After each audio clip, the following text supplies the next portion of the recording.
normal. Va, de acuerdo. Bueno, tengan todos muy buenas noches. Sean bienvenidos a una tutoría más. Bueno, a la última tutoría de repaso de la materia Introducción a la psicopedagogía para la enseñanza de la matemática. Entonces,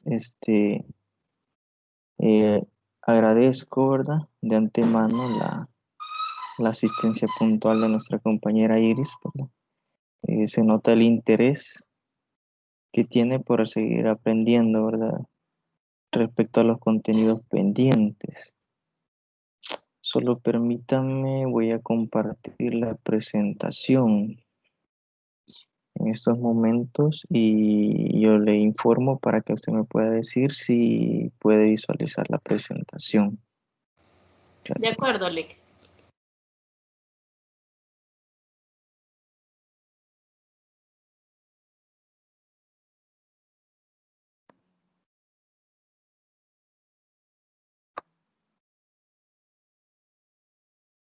Ahí está. ¿La puede visualizar?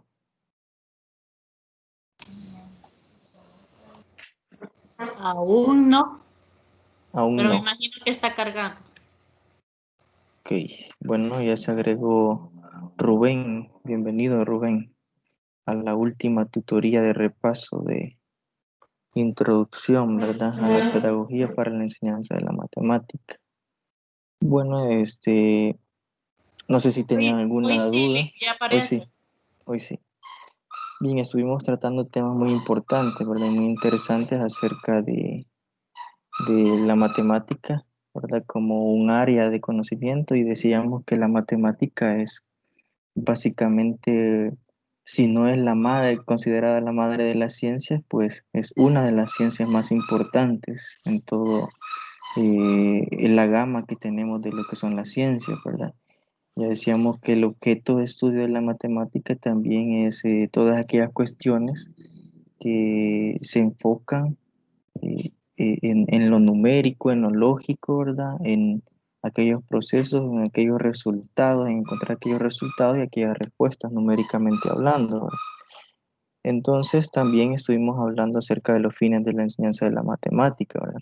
También tratamos algunas dificultades en la enseñanza de la matemática, en la cual estuvimos tratando algunos ejemplos, no sé si se recuerdan lo que estuvieron, ¿verdad? Que estuvimos hablando de ejemplos de cómo era el perfil del docente o del maestro o del profesor de matemática que teníamos en nuestra etapa inicial de lo que es la educación. Entonces ahí pudimos rescatar aquellos rasgos probablemente positivos que marcaron nuestra infancia y por ende determinaron lo que hoy están estudiando, ¿verdad?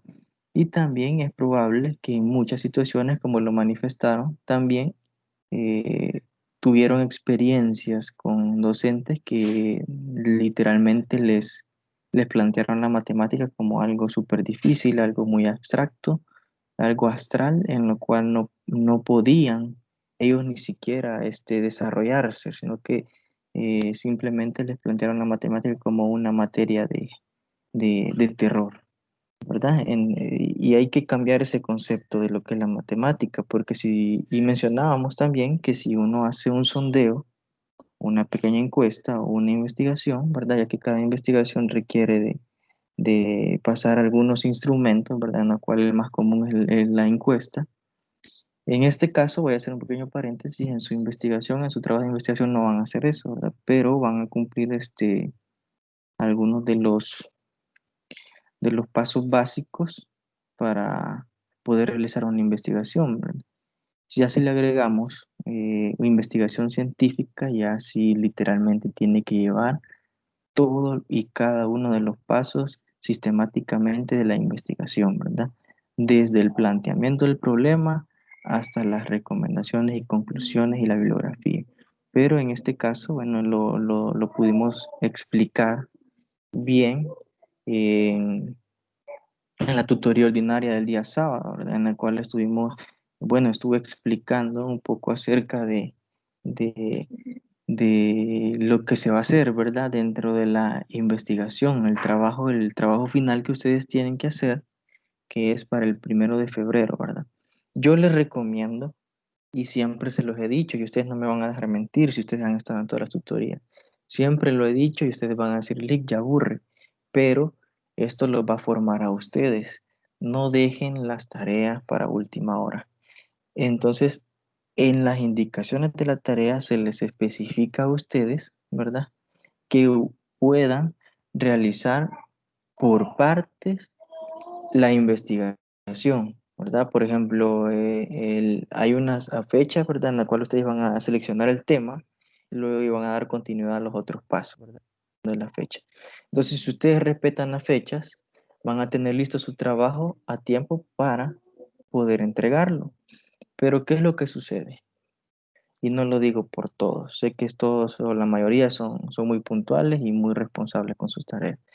Pero ¿qué sucede si, bueno, se lo digo ya al final del ciclo, porque viene otro ciclo en el cual es probable que ustedes se encuentren con otro docente que quizás no sea tan flexible o no los escuche tanto como yo, porque he recibido correos o sugerencias, mira, Lick, no pude subir tal tarea porque estoy enfermo, pero no creo que hace 20 días o hace un mes todavía esté enfermo, ¿verdad? Si quizás se vino a enfermar al final ya para entregar la tarea, pero si no la ha hecho, es obvio que no la va a hacer porque está enfermo.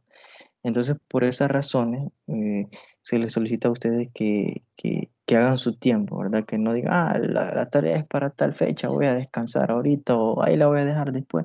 Ya después nos pasan algunos percances, ya sea internet, ya sea enfermedad, ya sea cuestiones personales, cuestiones laborales y nos atrasamos con la tarea. Entonces, esto se los digo, ¿verdad?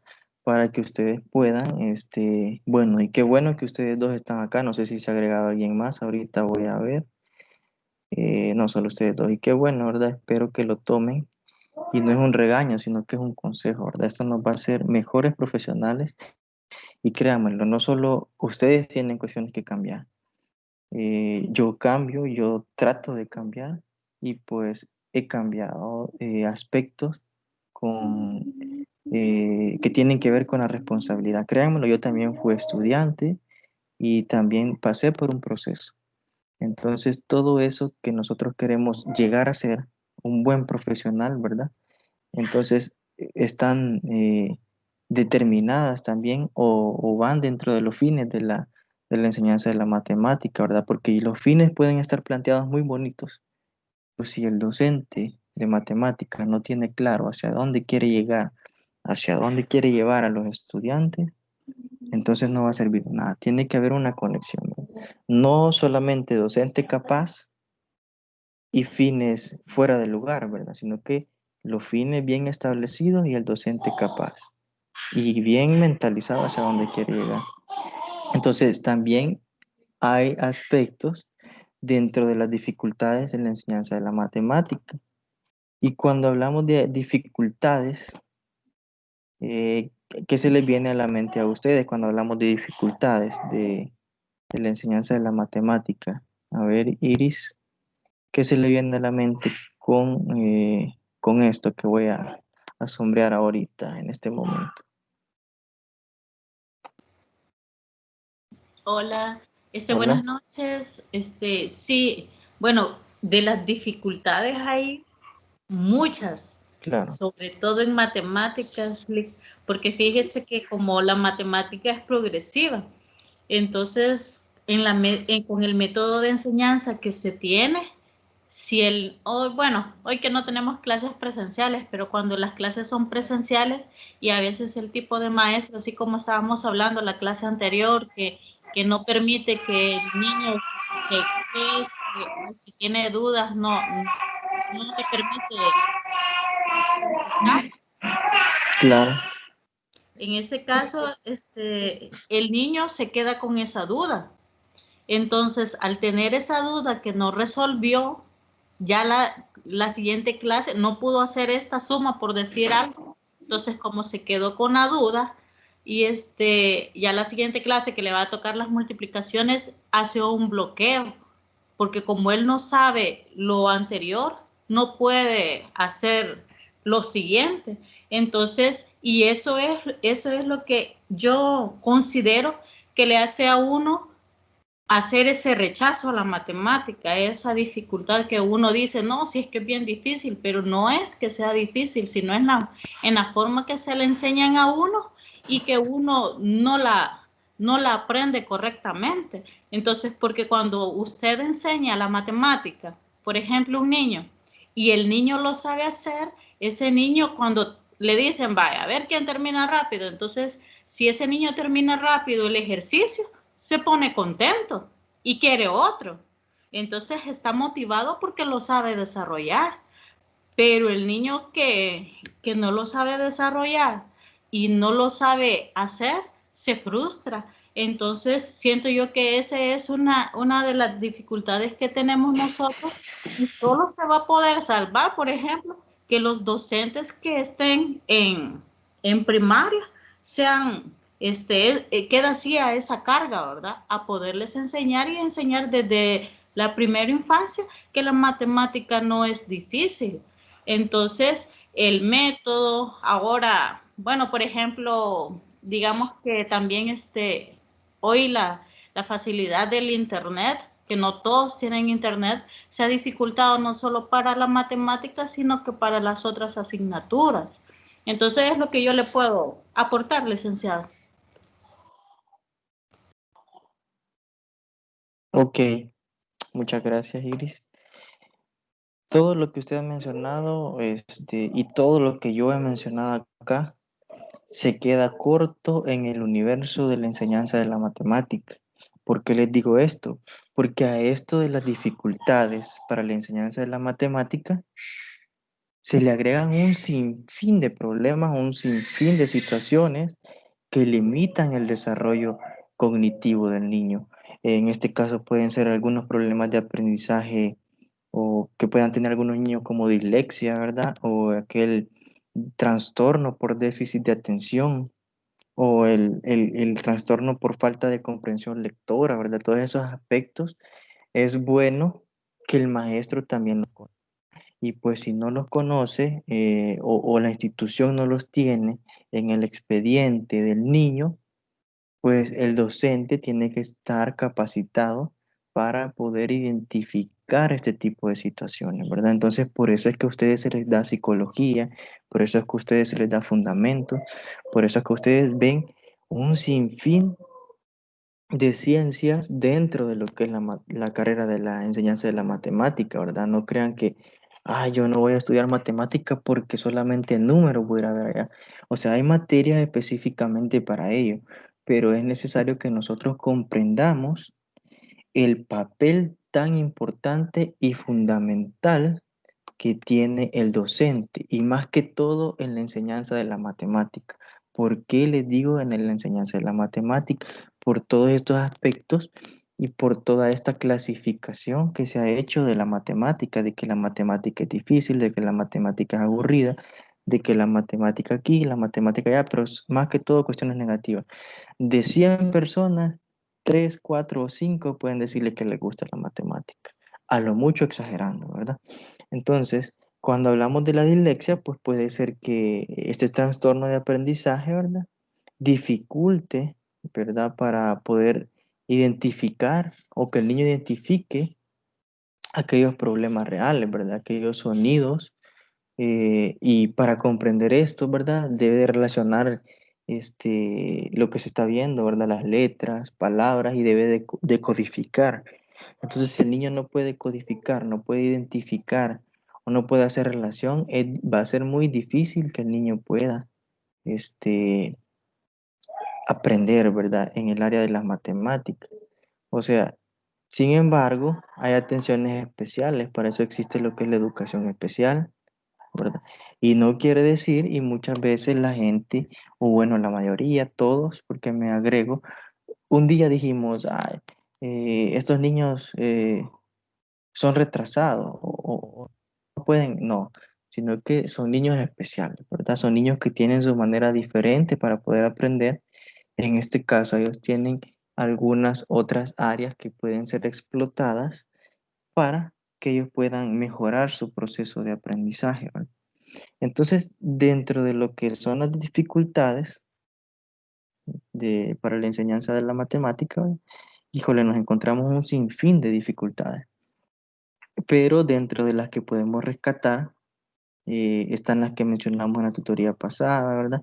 Y un aspecto fundamental que va a marcar todo desde el inicio es la voluntad que tenga el docente, el maestro o el profesor, como usted lo quiera llamar, para enseñar la matemática. Si estábamos diciendo que si el docente o hay compañeros, yo les decía, si hay compañeros aquí que ustedes están estudiando la matemática solo porque mi amigo también iba a estudiar la matemática, déjenme decirles que están cometiendo un grave error. Y no solamente van a frustrar su vida laboral, sino que van a frustrar la vida académica del niño. Porque ser maestro, yo les decía, es una actividad súper delicada. Y ser maestro en enseñanza de las matemáticas es el doble de delicado por todos los aspectos que ya mencionamos anteriormente. Entonces, es importante que usted determine su vocación, que usted también pueda identificar, ¿verdad? Hacia dónde quiero llegar como maestro, qué es lo que quiero yo que los niños logren, pero no solamente lo que yo quiero que ellos logren, que están logrando los niños los objetivos que se han planteado desde el inicio de mi planificación, ¿verdad? La labor docente es bien complicada. Hay responsabilidades personales para los que ya tenemos familia, hay responsabilidades laborales y dentro de las responsabilidades laborales, déjenme decirles que el maestro, no después de la escuela no crean que llega a la casa a descansar, ¿no? El maestro, y creo que algunos quizás ya han tenido experiencia en el área docente, pues llega a la casa a trabajar, a cumplir con sus responsabilidades personales, familiares y a seguir trabajando, porque yo no puedo llegar a una clase sin mi planificación previa, sin saber qué es lo que voy a hacer, ¿verdad? Sin tener una guía y ver si los objetivos que yo he planteado, ¿verdad? O los indicadores se van cumpliendo según mi clase o lo que yo voy desarrollando. Entonces, ¿qué son las competencias matemáticas? A ver, primero hay que identificar en términos, o sea, hay que ir por partes, ¿verdad? No podemos identificar qué son las competencias matemáticas si ni siquiera sabemos qué son competencias. A ver, ¿alguien tiene alguna idea de qué son competencias? Iris o Rubén, cualquiera de los dos presentes. ¿Qué son competencias en términos generales? ¿O qué es una competencia?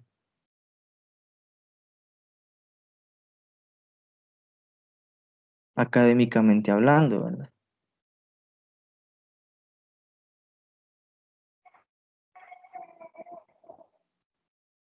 ¿Cómo podemos llamar a las competencias también? Un sinónimo en el cual podemos llamar a las competencias pueden ser habilidades, ¿verdad? Pueden ser Destreza. capacidades, destrezas, claro, ¿verdad? Son Entonces, las sinónimos. competencias en la matemática es la destreza que tenemos como, bueno, aplicamos lógica matemática, ¿verdad? Si desde pequeños desarrollamos la lógica, entonces tenemos una competencia en matemática buena, ¿verdad? Esa habilidad o destreza desarrollada que nos hace que la materia sea un poco más fácil. Claro, claro. Entonces, como decíamos, ¿verdad? La competencia es aquella destreza, aquella habilidad, aquella aptitud, aquella, eh, sí, una destreza, una habilidad que el niño posee, ¿verdad? Entonces, pueda que el niño sea bueno para los deportes, pero no le guste la matemática, ¿verdad? Su habilidad sea el fútbol, el básquet, sea muy bueno en ajedrez, pero no le gusta la matemática. Aunque el ajedrez tiene un cierto tipo de relación con la matemática, porque desarrolla una capacidad cognitiva en lo cual pone a prueba la lógica del niño o de la persona que lo practica. Entonces, hay que saber diferenciar, ¿verdad?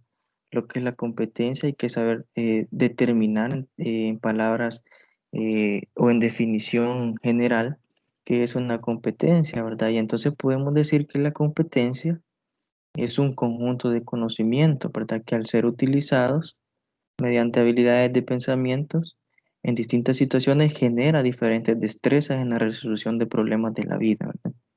Y su transformación. Entonces, se afirma también que las competencias, como ya lo mencionábamos, son un conjunto de conocimientos, destrezas, pueden ser valores también, creencias, principios, entre otros, ¿verdad? Entonces, ¿cómo puedo identificar que el niño posee estas competencias, ¿verdad? Como maestro, miren, la verdad es que la labor docente ya se están dando cuenta ustedes que es bien complicada, ¿verdad? No solo es de llegar y pues yo voy a dar lo que yo quiera, ¿no? Sino que hay que tener una línea de seguimiento la cual nos pueda orientar a nosotros, ¿verdad? Y también tenemos que tener aquella capacidad como de identificar no solamente los problemas individuales de cada niño, sino que también las destrezas, poder identificar aquellas destrezas, aquellas competencias de cada uno de los niños, ¿verdad? Entonces, estas competencias son básicamente aquellas capacidades que la persona desarrolla, ¿verdad? La persona o el niño va desarrollando conforme va avanzando con su edad, ¿verdad? De forma gradual, o sea, de forma sistemática, ¿verdad? Y a lo largo de todo el proceso educativo y de su vida, ¿verdad? Entonces, no sé si han escuchado cuando dicen que uno no deja de aprender hasta que se muere, ¿verdad? Entonces, todos los días aprendemos algo nuevo, todos los días ponemos en práctica algo nuevo. Entonces, el docente también tiene que tener la capacidad para poder evaluar en diferentes etapas las competencias, ¿verdad? Así como también sabe el docente o debe de saber el docente identificar aquellas dificultades, también tiene que tener la capacidad para poder evaluar estas competencias, ¿verdad? Lastimosamente, estamos regidos porque, o mucho tendemos a confundir de que solamente un niño es inteligente porque se saca 10, ¿verdad? Es probable que ese niño que se saque 10 pues solamente tiene o sabe hacer muy buen uso de la memoria a corto plazo, ¿verdad? Solamente para las evaluaciones, como muchos de nosotros hacemos, ¿verdad? Que solamente para las evaluaciones, pues yo estudio, yo leo, pero ¿qué es lo que se me queda de todo eso? Entonces nosotros tenemos que saber identificar, tener una comprensión lectora, un hábito de lectura, ¿verdad? Un hábito de investigación y analizar artículos, o sea, mantener eh, en constante eh, movimiento, por decirlo así, nuestro cerebro, ¿verdad? Porque ¿qué es lo que es lo mismo? El cerebro es lo mismo que le voy a poner un ejemplo, el cuerpo de una persona. Si yo mi cuerpo lo pongo a practicar deporte, pues él se va a formar de una manera que yo quiero. Entonces el cerebro también hay que ejercitarlo, no así quizás mecánicamente, ¿verdad? Pero sí intelectualmente. Entonces es importante que nosotros como docentes también sepamos, ¿verdad? Dejemos un poquito de lado el Facebook, un poquito de lado el Instagram y podamos analizar, ¿verdad? Situaciones reales, poder darle soluciones lógicas a los problemas actuales, ¿verdad? Saber analizar situaciones reales, situaciones que nos están envolviendo básicamente en estos momentos de campaña política. También hay que saber analizar las situaciones, ¿verdad? No dejarse ir con el que habla más bonito o con el que más da, no, ¿verdad? Sino que tenemos que tener nuestro propio criterio para poder tomar decisiones. Entonces, créanlo o no, las matemáticas tratan de desarrollar todas estas competencias. O sea que el alcance de las matemáticas es demasiado que ustedes no se lo pueden imaginar. Ustedes ni yo no lo podemos imaginar. Entonces, este, las competencias decíamos que se refieren a aquellas capacidades, ¿verdad? Aquellas capacidades complejas que a la vez se integran entre ellas mismas, ¿verdad? Para formar a la persona, ¿verdad? La personalidad individual. Entonces, Eso es respecto a las competencias en general, ¿verdad? Pero cuando hablamos en competencias matemáticas, a ver qué se le viene a la mente si hablamos acerca de las competencias en general, ¿verdad? ¿Qué son las competencias matemáticas?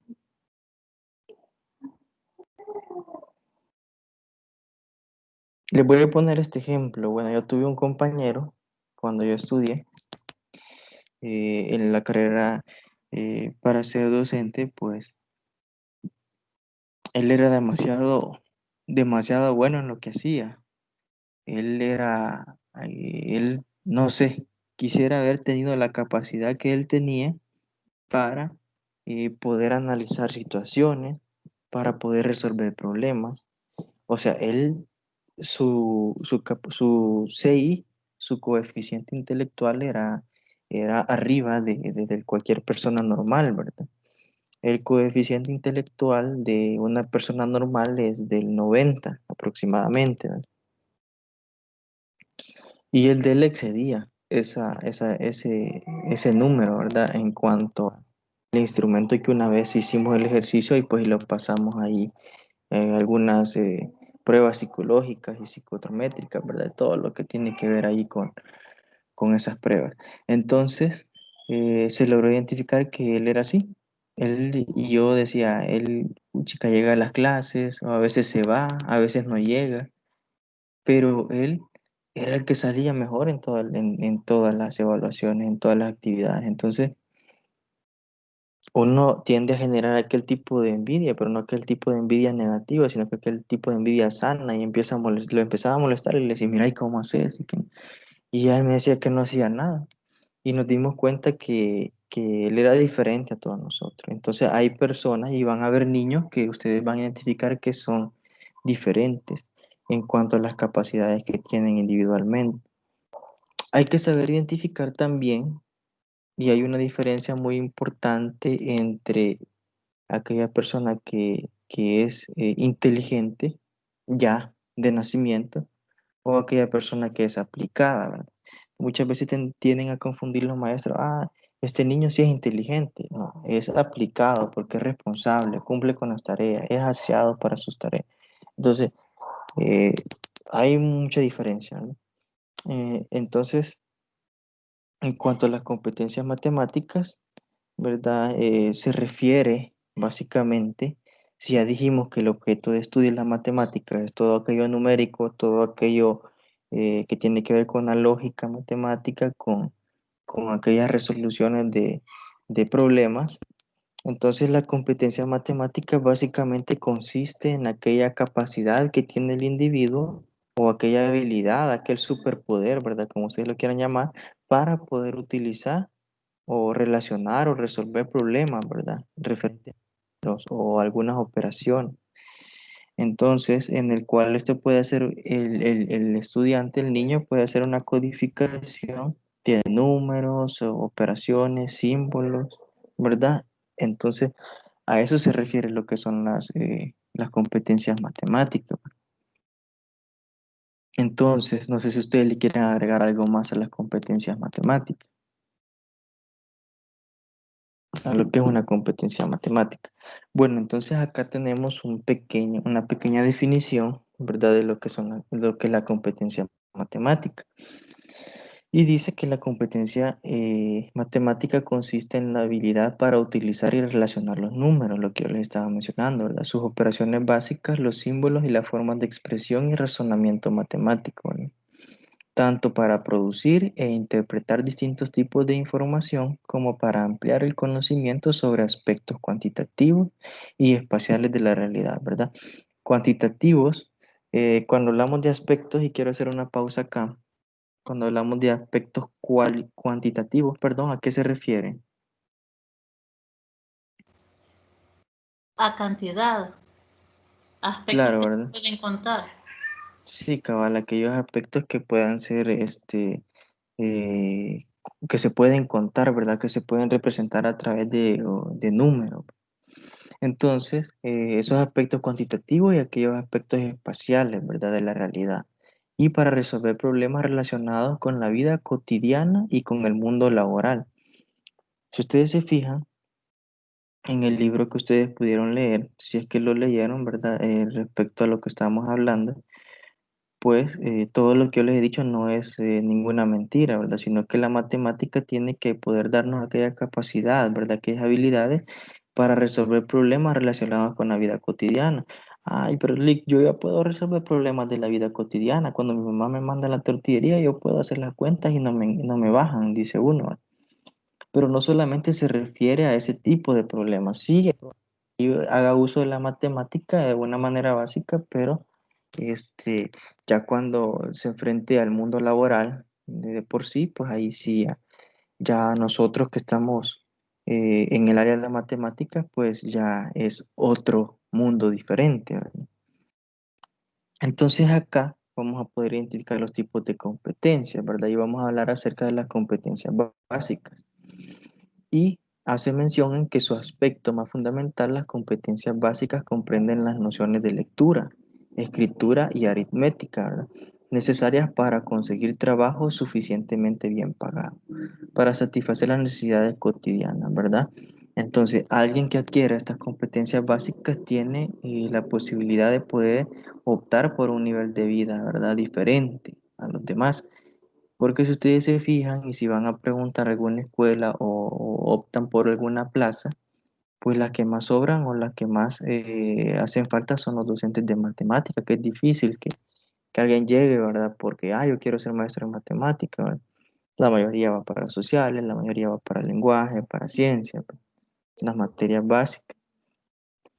Y en cambio las competencias transferibles dice que estas comprenden la capacidad de resolver problemas, comunicar ideas e información de manera eficaz, ¿verdad?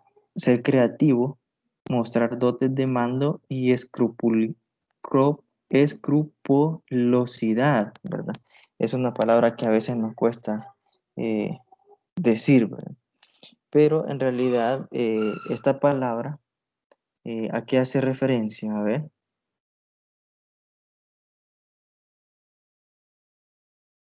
cuando le dicen vos sos bien escrupuloso, ¿a qué se refieren? ¿O qué significa lo que es escrupuloso?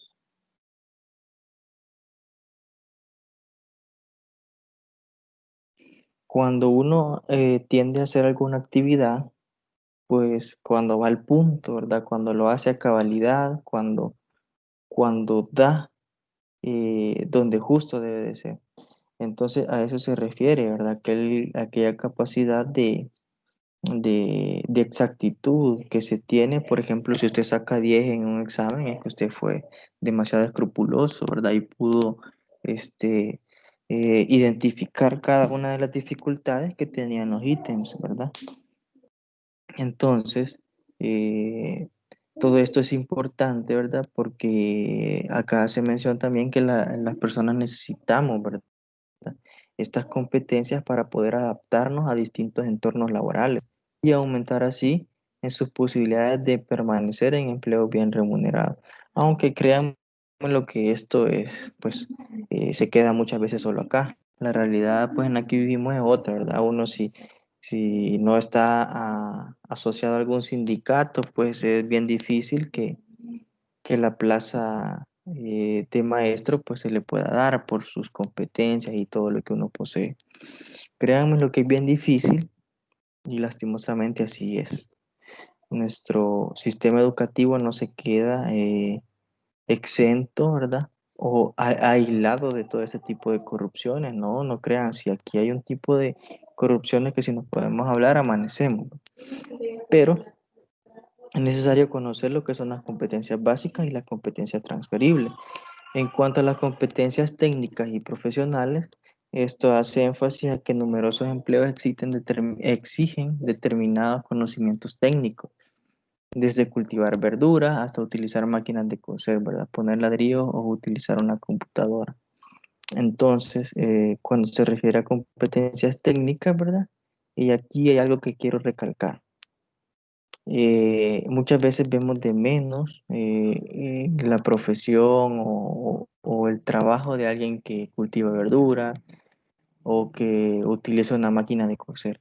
Pero todos esos aspectos o todas esas competencias que esas personas poseen, pónganme a mí como profesor a utilizar una máquina de coser, créanme que yo voy a quebrar un montón de agujas, ¿verdad?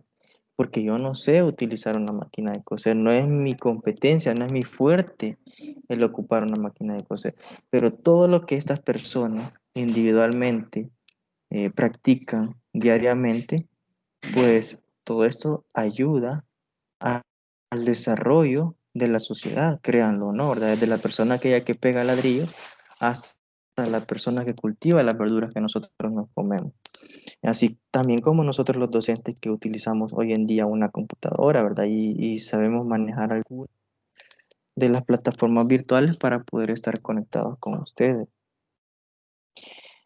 Entonces, aquí tengo dos preguntas y le voy a dar una a cada uno, ya que solo dos están en la tutoría bueno, hay tres. Ángela Evelyn se agregó tarde, pero está. Lo importante es que está. Entonces, bueno, quisiera escuchar a Rubén que me dijera para qué enseñamos matemáticas o para qué enseñar matemáticas. Iris ya nos colaboró, así que vamos a darle la oportunidad a Ángela, ¿verdad?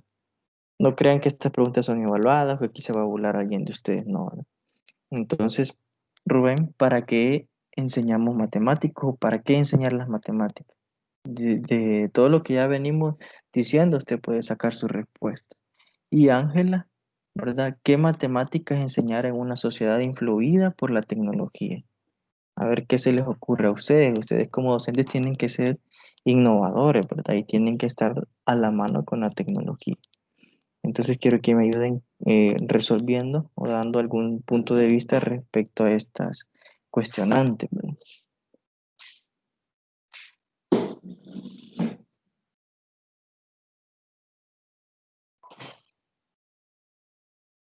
A ver, Rubén,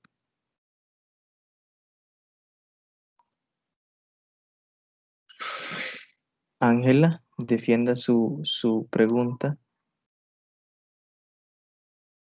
¿Por qué o qué matemáticas se deben enseñar en una sociedad influida por la tecnología?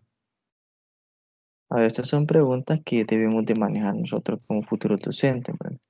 A ver, Rubén, hola, oí que se animó o aún está sacando su análisis respecto a la pregunta.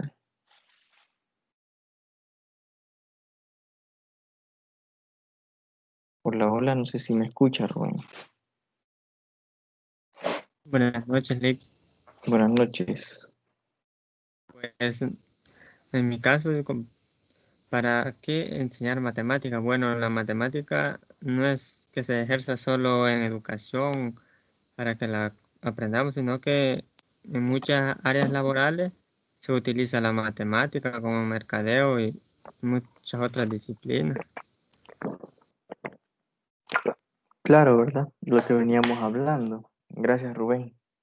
Bueno, se fue Ángela. Le tuvo miedo a los retos, quizás. Iris. Ah, pues ayúdenos, Iris. Sí, gracias. Bueno, dice, ¿qué matemáticas enseñar en una sociedad influida por la tecnología? Bueno, fíjese que como la matemática es amplia, ¿verdad? Si vemos nosotros, por ejemplo, la carrera de informática está hecha por algoritmos que son matemáticos, ya si lo queremos ver más tecnológico, ¿verdad? Y si vemos, por ejemplo, aplicaciones, todos estos programas, aplicaciones para celulares, móviles, programas de computadora, ¿verdad? Todos estos son relacionados mediante el código binario, donde se utilizan las matemáticas que nosotros ya lo vemos expresados en letras, como por ejemplo cuando digitamos, pero que inicialmente son un algoritmo basado en 0,1, ¿verdad? ¿Cómo nos van a influir? Si, como decía el compañero Rubén, por ejemplo, incluso a hacer una pequeña página en Facebook, tal vez, y si queremos tener ahí un, un negocio, él mismo nos da la estadística, cuántas personas vieron el producto, cuántos le dieron like, cuándo lo vieron, a qué horas lo vieron, cuánto se tardaron. Entonces, si nosotros vemos todo eso, es bien importante, porque en la mayoría, hoy por hoy, en los trabajos, casi todos usan lo que es un celular inteligente, le llamamos, o una computadora, ¿verdad? Que nos acompaña a esta sociedad. Prácticamente nosotros, los que estamos estudiando aún para docentes, pero por ejemplo los docentes y que ya están grandes y que no quieren aprender a manejar las computadoras, se ven un poco frustrados, ¿verdad? No es como que ellos, la actitud de ellos sea de aprender algo nuevo para que ellos mismos puedan enseñar a los alumnos. Yo creo que sí es importante para eso, porque nosotros ahora, por ejemplo, si vemos, fíjese que tanta tecnología que tenemos a la mano, que antes nos aprendíamos los números de teléfono. Hoy lo grabamos Claro, ahí en contacto y ya no, ya como ya no hicimos ese ejercicio de recordarlo, ¿verdad? Ya solo nos vamos a contacto y por el nombre, pero si nos preguntan, por ejemplo, el número de la mamá o de mi mamá, le voy a decir, tengo que verlo, porque ya no me acuerdo. O sea, nos hace como usted decía, tenemos que ejercitar el cerebro, ¿verdad? Eso es lo que le puedo claro. aportarle. Gracias, gracias, Iris. Muy buen ejemplo el que usted nos puso, ¿verdad? Entonces, sí, ¿verdad? Me recuerdo que cuando empezaron a salir los celulares, pues uno se memorizaba varios números de teléfono, pero ya con esto de bueno, ya aquí ya están guardados los números de teléfono y cualquiera puede decir, pero esto no tiene nada que ver con la matemática. Claro que sí, porque está haciendo un ejercicio, quizás de memorización, pero tiene que ver con números. Entonces, eh, y créanmelo también que hay docentes con los cuales yo me he encontrado, maestros que tienen años de estar en una escuela, incluso directores. Me he encontrado con directores del sistema educativo público o del sector público, que ellos dicen que esta pandemia vino a obligarlos a aprender. ¿Por qué? Porque tuvieron que hacer uso de herramientas tecnológicas o de plataformas virtuales que ellos en su vida se imaginaron aprender. O sea, ya estaban quizás un poco cómodos en su manera de trabajar, ¿verdad?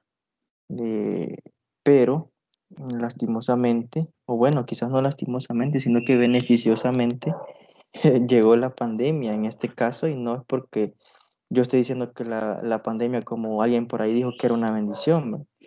Sino que hay que ver el lado positivo a todo, ¿verdad? Siempre les he dicho esto y hay que ver el lado positivo, pues sí, de lo positivo que podemos rescatar de esto, pues que los profesores obligadamente tuvieron que aprender. Quizás no lo aprendieron o no saben manejar las herramientas tecnológicas a cabalidad, pero por lo menos se está haciendo el intento de darles una capacitación para que puedan manejar Google Classroom, ¿verdad? Y algunas otras herramientas tecnológicas. Pero he escuchado que muchos de los docentes, pues, ay, no, Lick, mire, fíjese que esa plataforma es bien complicada utilizarla. Yo no lo ocupo, yo lo que hago es que en el WhatsApp de los padres de familia, ahí le mando la guía a los estudiantes y de ahí tienen que enviarme, ¿verdad? Ya resuelto. Lo que sucede es que el docente de hoy en día es demasiado cómodo, es demasiado tradicional. Entonces, después esas personas van a ir quedando desfasadas o van a ir siendo depuradas y se van a molestar. ¿Por qué? Porque no están ocupando la tecnología. Es indispensable. Ya no es una opción, ya no es un gusto el poder capacitarse tecnológicamente. Ahora es una necesidad el que el docente pueda conocer acerca de la tecnología porque la sociedad está influida por ella. Entonces, con respecto a ello, ¿verdad? Aquí tenemos lo que son los fines de la educación matemática, ¿verdad? Y los vamos a hablar así rápidamente porque ya los hemos tratado en ocasiones también anteriores, ¿verdad? Entonces, el primero de ellos es lograr para cada individuo la competencia matemática que se corresponde, ¿verdad? El segundo es preparar a cada individuo para la vida adulta, reconociendo que algunos alumnos requieren más instrucción matemática que otros. Aquí les mencionaba que todos los niños son diferentes, cada cabeza es un mundo diferente, entonces Estos niños, hay algunos que requieren más atención que otros, ¿verdad? Más orientación que otros, se les debe dar refuerzo, ¿verdad? Etcétera. También está el fomentar el reconocimiento de la utilidad fundamental matemática en nuestra sociedad. Y por último, desarrollar la habilidad para usar modelos matemáticos con mira a la resolución de problemas, ¿verdad? Lo que estábamos hablando. Entonces, la estructura didáctica en acto, actores relativamente autónomos que intervienen condicionando los actos didácticos en la educación escolar, el alumno, el saber y el profesor, ¿verdad? Son aspectos que no pueden ir, o no pueden ser vistos o tratados por separado, ¿verdad? Sino que debe de haber una relación entre el profesor, una relación profesional, ¿verdad? Entre el profesor, el alumno y el saber, o sea, el alumno tiene que estar conectado con lo que el profesor le transmite. Y el profesor también tiene que estar conectado con lo que está transmitiendo el alumno, que ese saber que está transmitiendo al alumno, pues sea de calidad. Entonces, para ello, ¿qué es lo que va a hacer un maestro? Tiene que prepararse, ¿verdad? Prepararse, leer, saber de lo que se va a hablar y hacer uso de todos los recursos didácticos que tenga posible, ¿verdad? Dependiendo de su entorno. Me encontré y aquí se me viene a la mente un ejemplo de una maestra en otra materia, no me acuerdo en qué ciclo fue que me dijo que ella vivía, bueno, la escuela estaba cerca de un río, no me acuerdo en qué lugar fue exactamente, pero la idea es que esta maestra pues sacó producto o sacó ¿cómo decirles? La utilidad de vivir en un río. Y pues esta maestra utilizó las piedras para enseñarles operaciones básicas a los niños, como sumar, restar, ¿verdad? Y dividir. Ella me dice, mire, en ese momento los niños ya estaban aburridos de ver en la pizarra que yo escribiera. Entonces lo que hice fue, ¿verdad? Pedí el apoyo del director, ¿verdad? De la persona que está encargada, en ese caso el director, de que pudieran coordinar, ¿verdad? Una actividad matemática, o sea, una actividad educativa, pero que los niños pudieran ir al río. Quizás en un determinado momento el director hasta pudo decir, bueno, y esta maestra está loca, saber qué quiere llevarlos a hacer a los niños al río. Es probable que hasta se puedan ahogar. No. Muchas veces van a haber altos que nos van a poner, pero si sabemos plantear la situación y sabemos coordinar más que todo aquellas actividades, se van a poder llevar a cabo y el aprendizaje en los niños va a ser un poco más factible, ¿verdad? Aunque es probable, dependiendo también qué tipo de niños tengamos, ¿verdad? Porque hay niños que pueden llegar, empezar a tirar las piedras, pero uno de maestro tiene que poner las condiciones, ¿verdad? Bueno, si ustedes empiezan a hacer desorden, nos vamos a ir para el salón de clase. Y como a la mayoría de los niños no les gusta pasar en las aulas, pues se van a portar bien. Pero en este caso, la maestra, para evitar ese tipo de situaciones, pues pidió la asistencia de cada uno de los padres de familia o de los responsables del niño, ¿verdad? Para que no hubiera problema de que la maestra tuviera que controlar a 40 niños y pues pendientes de que no se vaya a ahogar ninguno, no, sino que así pidió el apoyo, ¿verdad? Y bueno, si el papá trabaja, pues que mande un responsable, pero la actividad se tiene que desarrollar porque está encaminada académicamente al aprendizaje del niño, ¿verdad? Entonces solicitó la colaboración de un encargado del niño, pues y así fue como realizó la actividad. Entonces hizo juegos, ¿verdad? Como por ejemplo, que hizo grupos y a cada grupo un cierto grupo de piedras y estuvieron haciendo operaciones de intercambio, ¿verdad? De resta, suma y todo, ¿verdad? La multiplicación. Algo muy bonito. Entonces, hay que saber explotar los recursos que tengamos a la mano. Hay que saber explotar, pues es probable que quizás no tengamos plumón, ¿verdad? O no tengamos pizarra, ¿verdad? Pero podemos ingeniárnosla para poder, desarrollar la clase. Son dificultades que uno presenta como docente, ¿verdad? Siempre. Entonces aquí tenemos un pequeño definición de cómo es o qué es el alumno, ¿no? El alumno, ¿verdad? Es visto como un ser natural Desarrolla sus actos de razonamiento a través de las distintas fases de procesos de pensamiento. Reviste la mayor importancia de la didáctica y reconocer a posteriori o incluso anticipar tales fases, sus modalidades y condiciones de posibilidad para poder identificar esquemas y representaciones plausibles del razonamiento matemático sobre tal o cual cuestión. El saber. El saber enseñado del alumno no se relaciona directamente con el saber matemático, sino como un referente suyo al saber enseñado, el saber enseñado, ¿verdad? El contrato que permite el equilibrio entre los actores que condicionan los actos didácticos debería tener en cuenta que el entendimiento del saber matemático en su proceso de recontextualización en la institución escolar reconsidere sus relaciones con la realidad, los propósitos educativos y sociales, ¿verdad? Entonces, todos estos factores constituyen un sistema articulado de determinación del saber enseñado. Entonces, el saber prácticamente hace mención a este párrafo, que es el contrato que permite mantener el equilibrio entre los actores, ¿verdad? Que condicionan los actos didácticos y cuáles son los actores, ¿verdad? El maestro y el alumno. Y aquí tenemos una pequeña definición de lo que es el profesor o lo que debe hacer el profesor, ¿verdad? Entonces, este desarrolla la actividad a partir de concepciones sobre las matemáticas y su enseñanza, sobre los procesos de pensamiento y los actos, perdón, de razonamiento del alumno, sobre los propósitos cognitivos, educativos, sociales de su enseñanza y sobre los fundamentos epistemológicos de la ciencia.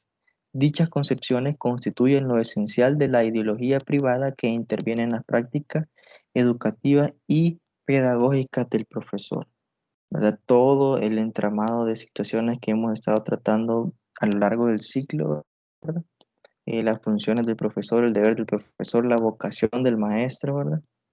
Entonces, la capacidad que debe tener el maestro. Entonces, un sinfín de situaciones que el maestro debe tener en cuenta, ¿verdad? Aquellas competencias, aquellas habilidades que el maestro debe de tener.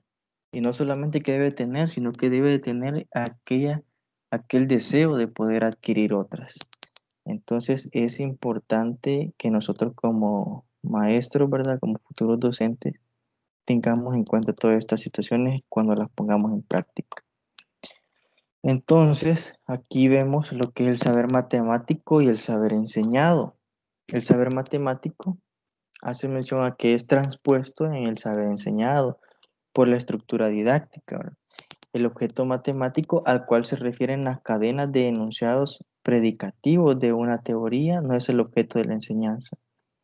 Las especificidades de los dichos objetos matemáticos en tanto teorías se pueden caracterizar a partir del oficio del matemático como investigador. Es en la actividad investigativa en donde se determinan aquellos razonamientos sobre los objetos que son susceptibles de convertirse en saber nuevo e interesante para los padres.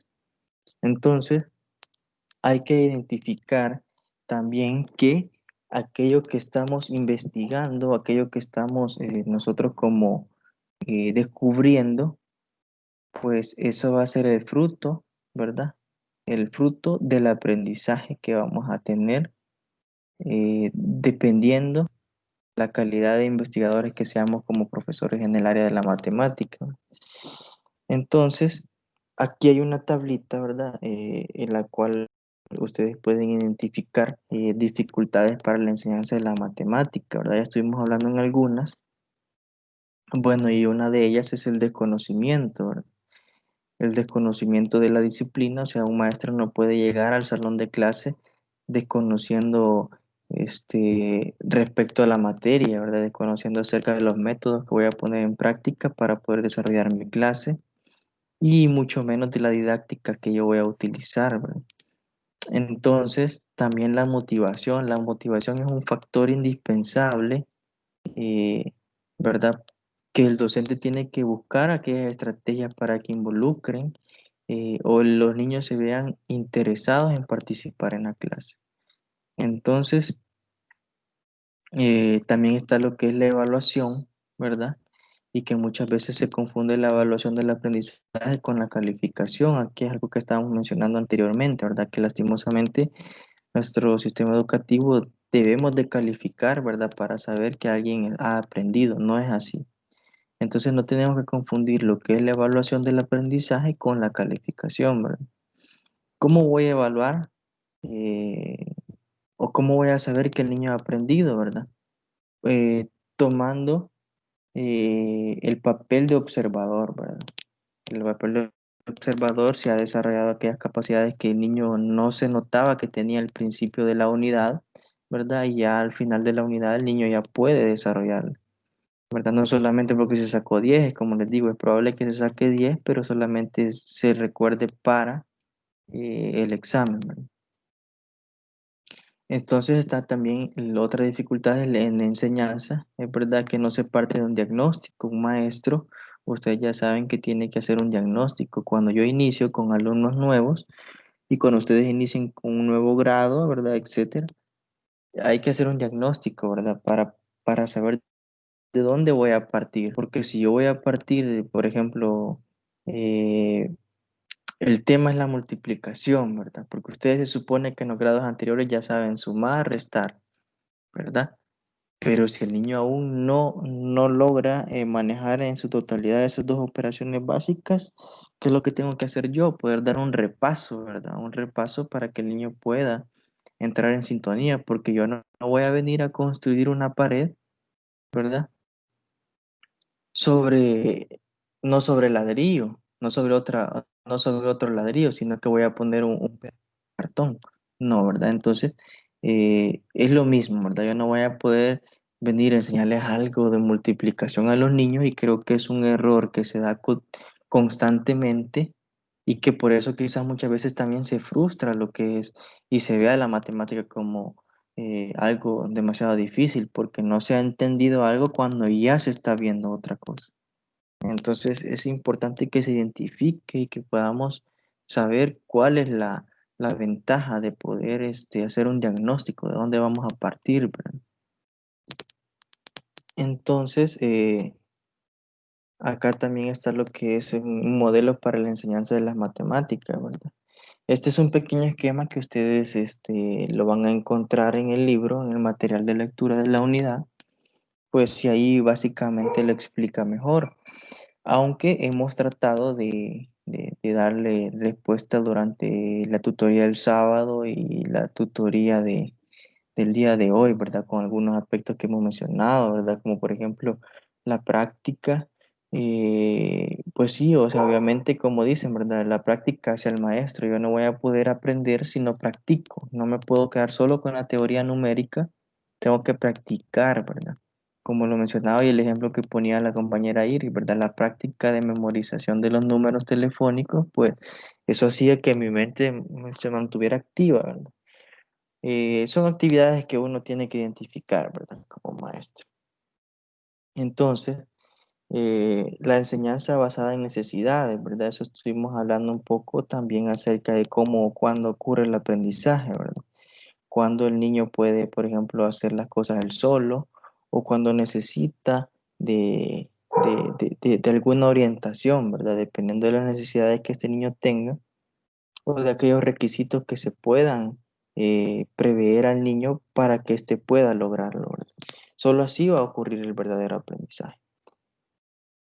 Entonces, con respecto a la revisión del programa de estudios sobre educación media, y resolver dudas sobre el trabajo de investigación si ustedes tienen, ¿verdad? Entonces yo les recomiendo que pues puedan revisar el programa de estudios de educación media, ¿verdad? Para que ustedes puedan ver algunas generalidades que posee cada uno de los programas de estudio, ¿verdad? Y los indicadores, los objetivos, ¿verdad?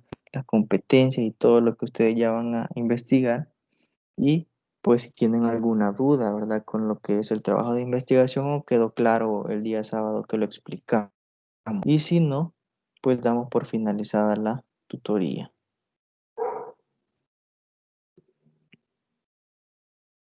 Iris, Rubén, ¿tienen No, alguna duda? no, Todo está explicado, claro como la horchata. Sí.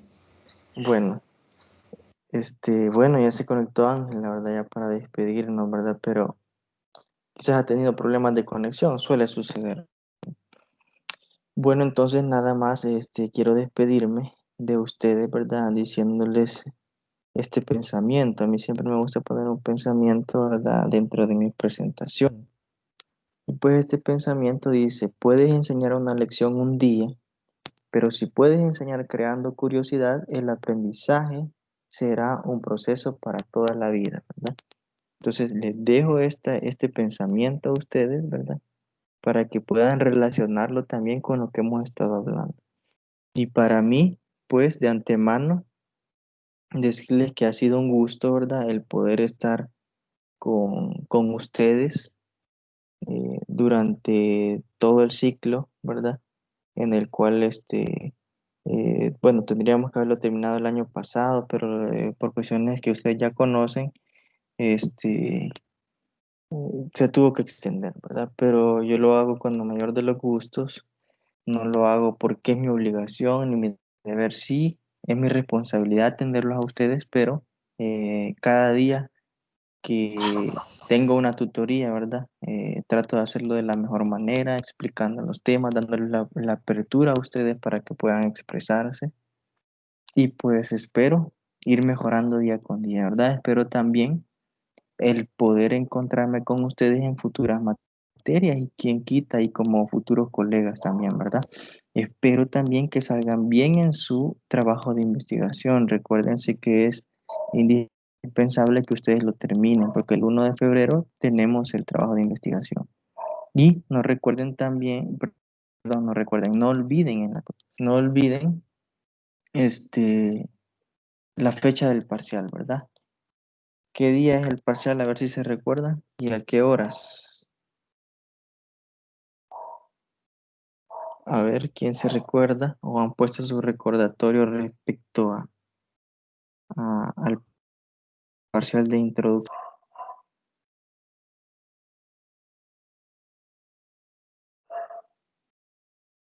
No creo que no se recuerden si les he enviado en el grupo también el calendario para que ustedes puedan tener a la mano las fechas de las actividades. Bueno, además que todo parcial, ¿verdad? El 30 de enero, Lick. ¿El 30 o el 31? ¿Qué día cae 30? Sábado. Sábado, ¿verdad? Sí, ¿verdad? Sí, sábado 30. Bueno, déjenme revisar, ¿verdad? No vaya a ser que yo le esté también equivocada la fecha porque yo tengo un montón de fechas en la cabeza. Entonces, nuestra prueba ordinaria sería introducción a la pedagogía el sábado 30, ¿verdad? De 10 a 12, Sí. porque somos semana B. Entonces, eh, bueno, yo voy a estar pendiente de ustedes ese día, a esa hora, por si tienen alguna dificultad o tienen alguna duda, ¿verdad? Pero no me van a decir, mire, licenciada, ¿verdad que esta respuesta es? Ese tipo de dudas, no, ¿verdad? Porque ese tipo de dudas yo voy a padecer de, de, unos trastornos ahí que se me olvidan la respuesta. Ese tipo de dudas, Lick. En ese tipo de dudas sí no les voy a poder ayudar. Bueno, entonces para mí ha sido un gusto, ¿verdad? Y espero haberles podido ayudar durante todo este ciclo. Y como les digo, ¿verdad? Espero que ustedes puedan ser mejores cada día y puedan aprender en cuanto a todo lo que hemos hablado acá. Entonces, les deseo buenas noches y bendiciones y éxitos en sus últimas evaluaciones, ¿verdad? Cualquier cosa me lo hacen saber por WhatsApp o por el correo electrónico. Así que bendiciones para todos. Muchas gracias, Lick. Gracias por su Buenas noches. paciencia y su amabilidad. Bendiciones. Y claro, ahí estamos, ¿verdad? Es el verdadero saber del docente, ¿verdad? Entonces, esperamos seguirlo poniendo en práctica. Bendiciones, ¿verdad? Buenas noches a todos.